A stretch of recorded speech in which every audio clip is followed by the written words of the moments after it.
A reckless HOA Karen tried to forcefully seize my uncle's private dock in a gross abuse of power.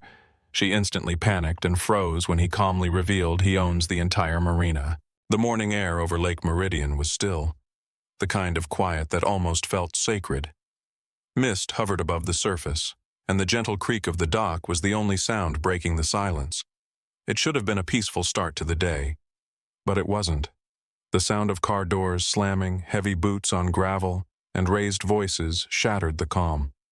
From the window of the cabin, Raymond Cole's nephew watched as a group of men approached the waterline, led by the one man everyone in Lakeside Haven both knew and dreaded, Gregory Hale. Gregory wasn't alone. 2 HOA board members followed close behind, unrolling a bright yellow tape as if preparing for a police investigation. They stretched it across the dock posts, moving with deliberate precision, marking territory that was not theirs. The words "property under HOA seizure" were printed in bold black letters on laminated signs they began hammering into the ground. The sound of metal striking wood echoed like a drumbeat of authority. Raymond stepped out from his porch, his calm posture contrasting the chaos unfolding before him. He was a tall man in his late 50s, broad-shouldered but composed, with the quiet confidence of someone who had weathered far greater storms in life. His hands remained clasped behind his back as he approached the men. His nephew followed a few steps behind, camera phone in hand, recording everything, a precaution Raymond had insisted upon days earlier. Gregory turned to face him, a smug grin tugging at his thin lips. His perfectly pressed polo shirt bore the embroidered logo of the Lakeside Haven HOA, as though it gave him some kind of legal power. "Mr. Cole," he began, his tone dripping with false civility, "we've reviewed your property boundaries. Your dock extends 4 feet beyond community regulations. As per Article 9, Section 3 of the HOA Covenant, we're authorized to seize it for violation of neighborhood compliance." Raymond said nothing at first. He simply looked at Gregory, his eyes steady, his expression unreadable. "And who exactly authorized this action?" he asked quietly, his voice calm but carrying a weight that made the men around them shift uncomfortably. "I did," Gregory said, puffing out his chest. "As president of the Lakeside Haven Homeowners Association, I have full discretion to enforce community order. This dock will be taken down by noon." The words hung in the air, arrogant and absolute. A small crowd of neighbors had begun to gather near the shoreline, drawn by the commotion. Murmurs spread among them, disbelief, frustration, and fear. Everyone had a Gregory story. He'd fined one man for having a non-regulation mailbox, another for planting a tree too close to the sidewalk. But this, seizing property, was a new level of madness. Raymond turned to his nephew and nodded subtly. The camera zoomed in on Gregory's face as he continued to speak. "If you resist, Mr. Cole, the HOA will file an injunction. I suggest you comply peacefully." The air thickened with tension. A bird cried overhead and flew across the still water, as if fleeing from what was about to unfold. Raymond finally spoke, his tone steady but carrying an edge of iron. "Gregory, you seem very sure of your authority," he said slowly. "But I have a question for you. Do you know where your jurisdiction ends?" Gregory frowned, his confidence flickering for the first time. "What do you mean?" Raymond stepped closer, his boots creaking against the dock. "I mean, before you start seizing property, you might want to make sure it's yours to seize." Gregory scoffed, waving him off. "This lake and its surrounding docks are HOA managed. We've got the papers to prove it. Don't test me, Raymond. You're new here. You don't understand how things work." The crowd murmured louder now, the air charged with curiosity. Even the board members looked uneasy, glancing between their leader and the man who stood so calmly against him. Raymond didn't flinch. He simply reached into his coat pocket and pulled out a small, folded envelope. Cream-colored, official-looking. He didn't open it. Instead, he held it loosely at his side. "You're right," he said softly. "I am new here. But that doesn't mean I don't know the rules, or the law." Gregory's jaw tightened. "This isn't up for debate. I'm calling for removal.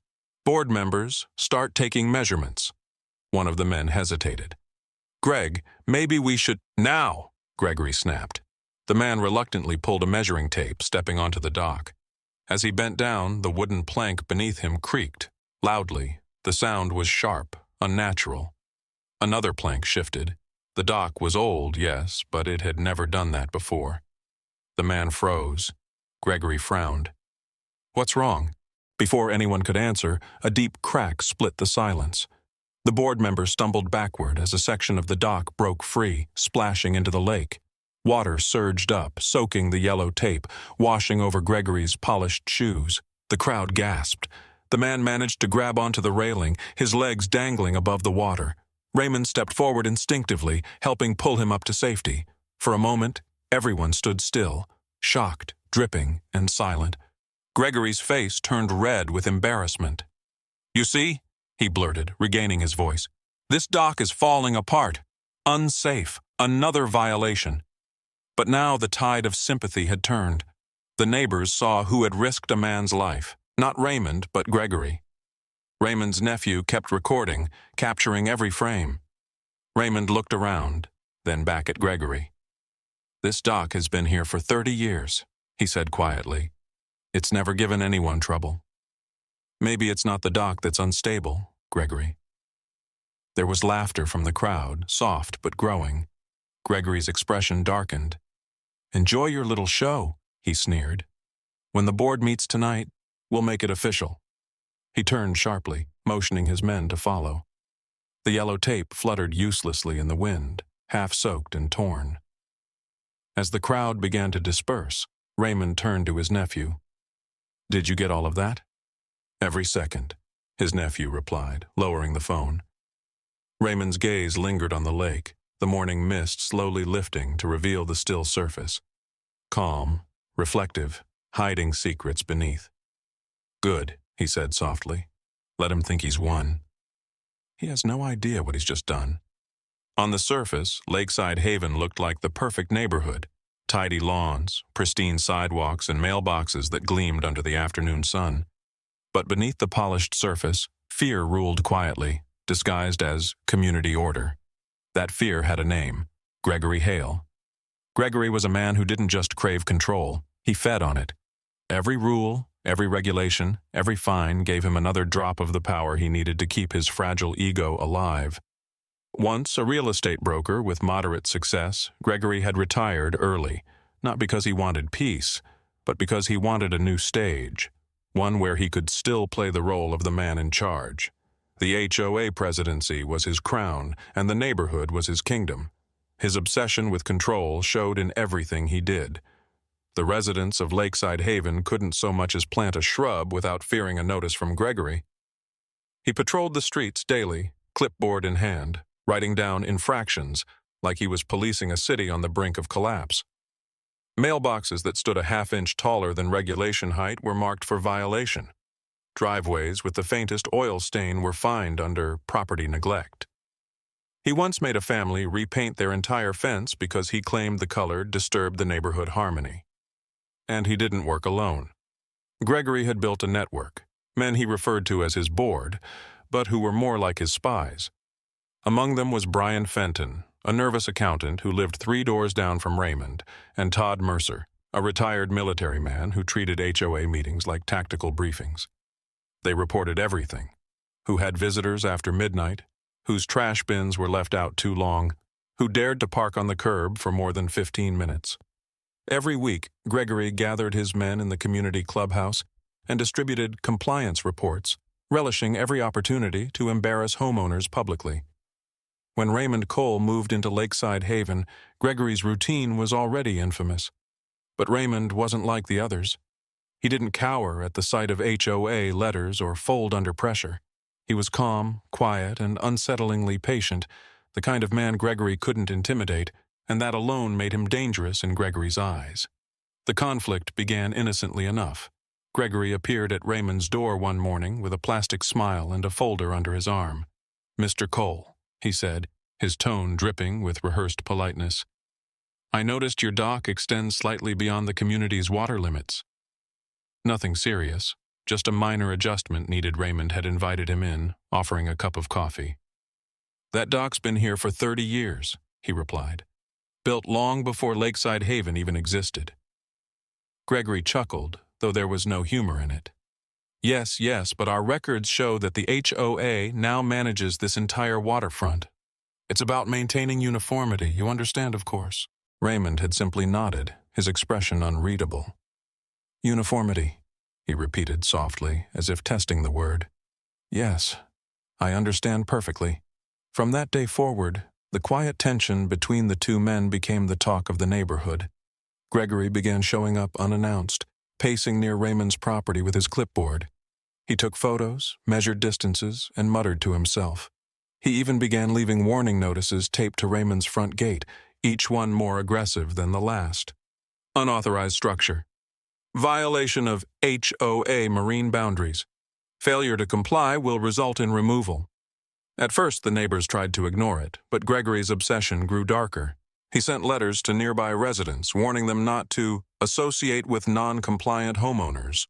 One evening, he was seen shining a flashlight at Raymond's dock after midnight, taking photos. When a neighbor asked what he was doing, Gregory replied, "Enforcing order. Someone has to."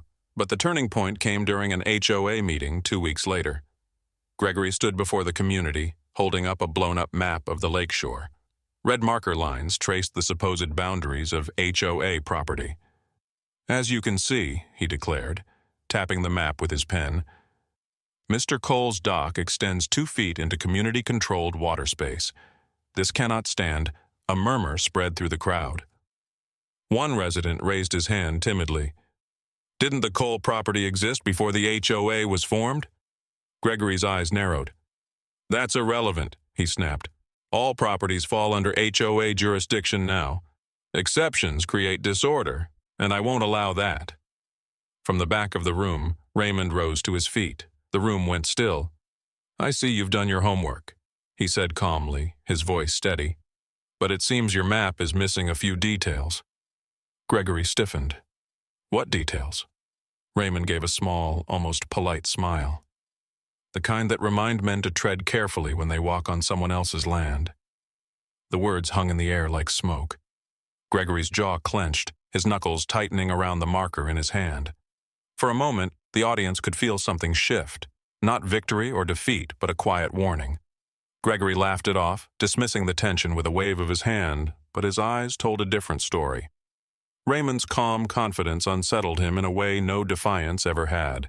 After that night, Gregory's behavior became more desperate. He ordered his board to double patrols near the Cole property. He issued fresh fines for unrelated violations. He even began spreading rumors that Raymond had falsified his property paperwork. Yet every time Gregory pushed, Raymond pushed back. Not with anger, but with silence. That silence unnerved Gregory more than any argument could have.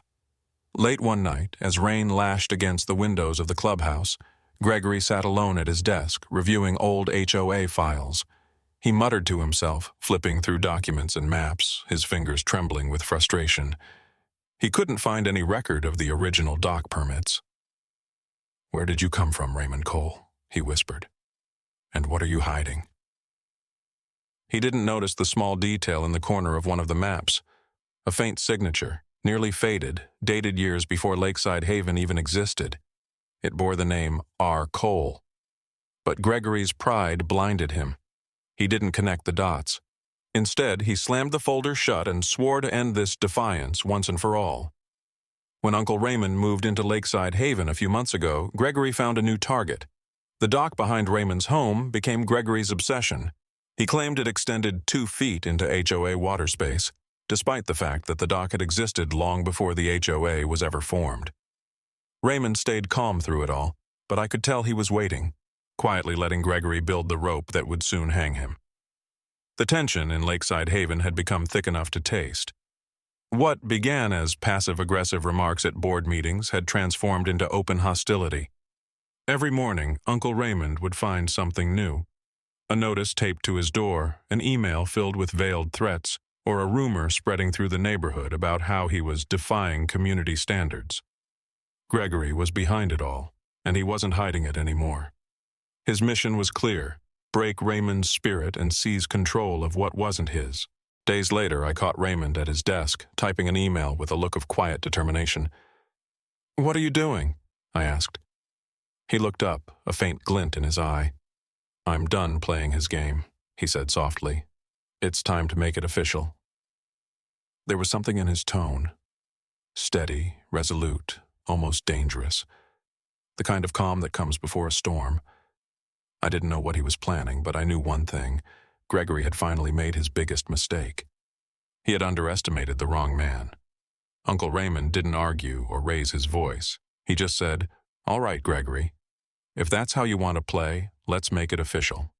The morning after Gregory's failed attempt to intimidate the neighborhood, a quiet determination settled over Uncle Raymond. The calm that once defined him had shifted into something sharper, a stillness that held purpose. He woke early, brewed his usual black coffee, and sat at the dining table with a small stack of papers neatly arranged before him. Outside, the lake shimmered like glass under the sunrise, reflecting the silhouette of the dock Gregory had tried so hard to destroy. For weeks, Gregory had been playing checkers, loud and reckless. But Raymond, he was playing chess. Every move was calculated, every reaction deliberate. He knew Gregory's arrogance would blind him, and now he planned to use it. Over the next several days, Raymond began to work quietly behind the scenes. He printed every email Gregory had ever sent. Threats, notices, even the legal seizure declaration that Gregory had so proudly circulated to the neighborhood. Each letter went into a folder labeled evidence. He also began collecting testimonies from neighbors, statements describing Gregory's late-night patrols, the vandalism at the dock, and the trespassing incident caught on camera. With each signature, the file grew thicker, the case stronger. But Raymond wasn't just gathering evidence. He was preparing a weapon, one that would strike at the very foundation of Gregory's authority. Late one evening, I found him in his study surrounded by old binders, maps, and faded legal documents. The air smelled faintly of dust and lake water. "Uncle," I asked, stepping closer, "what are you looking for?" He smiled faintly without looking up. "Something I never thought I'd need again." His fingers traced the edge of a worn manila folder marked Marina Trust, 1988. When he opened it, the truth came spilling out in neat lines of legal print. Decades ago, before Lakeside Haven even existed, Raymond had purchased not just his lakeside property but the entire Marina land lease, the very stretch of water and shoreline the HOA now claimed as community property. Back then, the area had been nothing but wildland and open water. The developer who later built the community had leased sections of it under Raymond's private trust, never transferring ownership. The HOA, it turned out, didn't legally own a drop of that lake. I stared at him, stunned. "You own the marina?" He nodded slowly. "Every inch of it." Then, almost in a whisper, he added, "And I've let them use it freely all these years because it brought people joy. But Gregory, he turned it into a weapon." That was the moment I realized what he planned to do. The next morning, Gregory submitted his official claim to the county. A request for the HOA to repossess the dock and integrate it into shared community use. He expected the process to go smoothly, as it always had before, but within 48 hours, something unexpected happened. The county office flagged the claim. The request had triggered a conflict with an existing property record, a private trust that owned the water rights and the marina land beneath. The trust was in the name of R. Langston Holdings. Gregory didn't recognize the name at first, but when he found out who it belonged to, witnesses said his face went pale. Still, he couldn't back down. Pride was his curse. He doubled down instead, claiming there must be a clerical error. But the county officials had already contacted Raymond for clarification. The truth was now on record. The HOA had no jurisdiction over the marina, and Gregory had illegally damaged private property owned by a registered trust. That evening, Raymond sent out an invitation to every household in Lakeside Haven. The message was brief, polite, and carried an unmistakable undertone of finality. "Dear neighbors, let's settle this once and for all. I'll be holding a community meeting this Saturday at the clubhouse. The HOA board is invited. I encourage everyone to attend." By Saturday afternoon, the clubhouse buzzed with tension. The air was thick with whispers, and the wooden floor creaked under the shifting weight of uneasy residents. Gregory stood at the front, smug as ever, dressed in a tailored suit that seemed to shout authority. His clipboard was tucked under one arm, and he wore the confident smirk of a man who believed himself untouchable. But Raymond arrived quietly, carrying nothing but a small folder. He didn't walk to the podium. He simply took a seat at the front table, waited for the murmurs to die down, and then spoke with calm precision. "Thank you all for coming," he began, his voice firm but measured. "I've listened to the board's claims, and I think it's time everyone here knows the full truth about this situation." Gregory leaned forward, feigning impatience. "If this is about the dock, we've already—" "This isn't just about the dock," Raymond interrupted gently. "It's about ownership, legality, and respect for property. Something this community was built on." He opened the folder and slid a document across the table. "Before Lakeside Haven was developed, I purchased this land and the marina rights in 1988. I've allowed everyone here to use it freely because I believed in being a good neighbor. But when someone attempts to claim it as their own," his eyes met Gregory's, "that becomes a matter of law." The room fell silent. Gregory tried to laugh it off. "That's absurd." "The HOA owns the marina. It's in the bylaws," Raymond nodded slowly. "You're right. The bylaws mention shared use, not ownership. You might want to check your own documents more carefully." At that cue, one of the county officers, whom Raymond had quietly invited as a witness, stepped forward and handed Gregory a printed notice. It bore the county seal. "Effective immediately," the officer read aloud. "All HOA actions related to the Lakeside Marina are suspended pending investigation of unlawful property claims and trespassing on private trust land." The crowd erupted. Gasps, whispers, even laughter echoed across the room. Gregory's confident posture broke. His hands trembled as he clutched the paper, his face draining of color. Raymond stood, calm and unshaken. "No one here wanted this," he said, "but actions have consequences. From now on, we'll be handling things properly." Gregory opened his mouth to speak, but no words came out. He looked around the room. The same neighbors who once nodded politely at his authority now stared back with cold disbelief. The walls seemed to close in around him. And then, with the quiet composure of a man who had already won, Raymond turned to leave. His footsteps echoed softly against the tile floor as he reached the door. Gregory's voice finally broke through the stunned silence. "You can't do this," he shouted, desperation cracking his tone.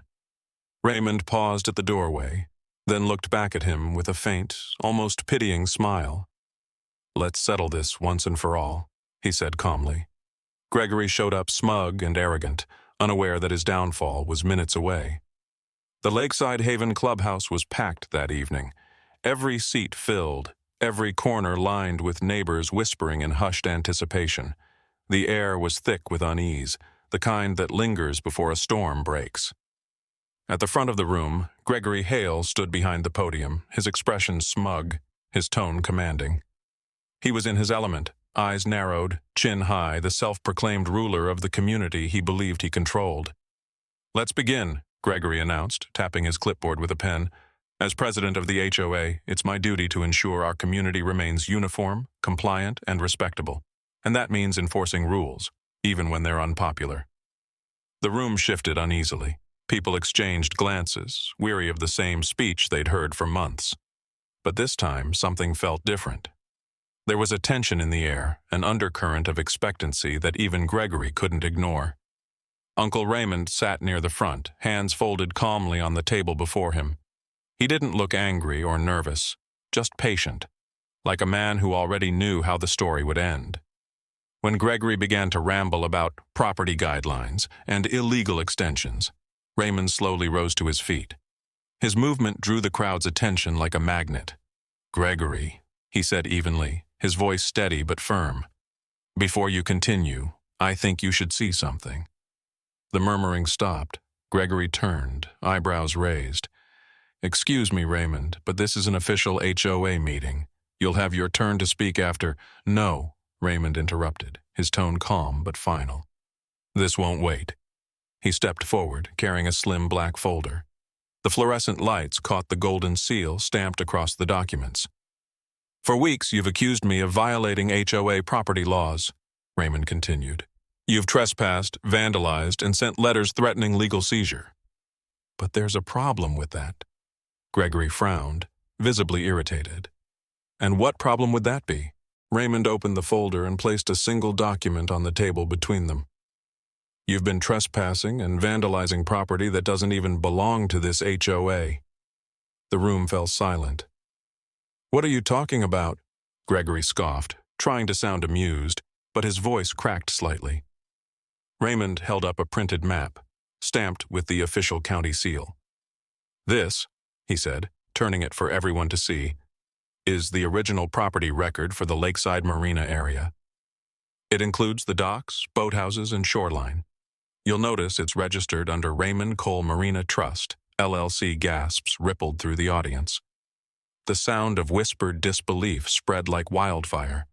People leaned forward, squinting at the stamped document, the notary mark glinting under the light.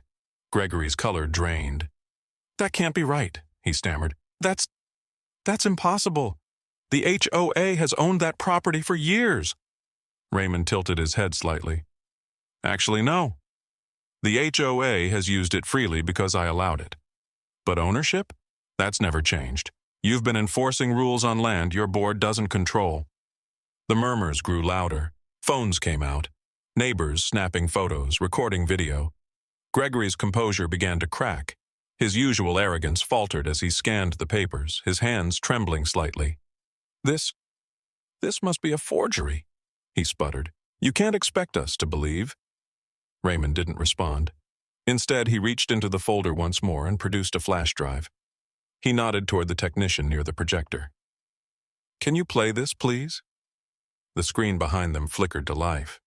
Grainy footage appeared, black and white security camera video from the lakeshore. The timestamp glowed in the corner, 2:14 a.m. The crowd watched in silence as a lone figure crept into frame, flashlight in hand. The man knelt near the dock, examining the posts, then began marking the wood with orange spray paint. After a few moments, he lifted a hammer and struck one of the planks, once, twice, until it splintered into the dark water below. Pause it there, Raymond said quietly. The technician froze the frame. The man's face turned slightly toward the camera, illuminated by the flashlight beam. There was no mistaking it. Gregory Hale. The room erupted. Gasps, murmurs, and shouted accusations filled the air. Someone yelled, "He broke the dock himself!" Another voice rose above the noise. "He should be arrested for that!" Gregory staggered back, his face pale as paper. This is taken out of context," he shouted, panic rising in his tone. "I was inspecting damage, doing my duty as president." But no one believed him. The same neighbors who once followed his every command now glared at him with fury and disgust. Several people held up their phones, recording his meltdown. One of the board members, visibly shaken, whispered to another, "We're done." "He's finished." Gregory tried to regain control. He slammed his clipboard on the podium, shouting over the noise, "Everyone calm down! This man, he's manipulating you." Raymond remained unshaken. "You've manipulated this community long enough," he said, his tone steady and resolute.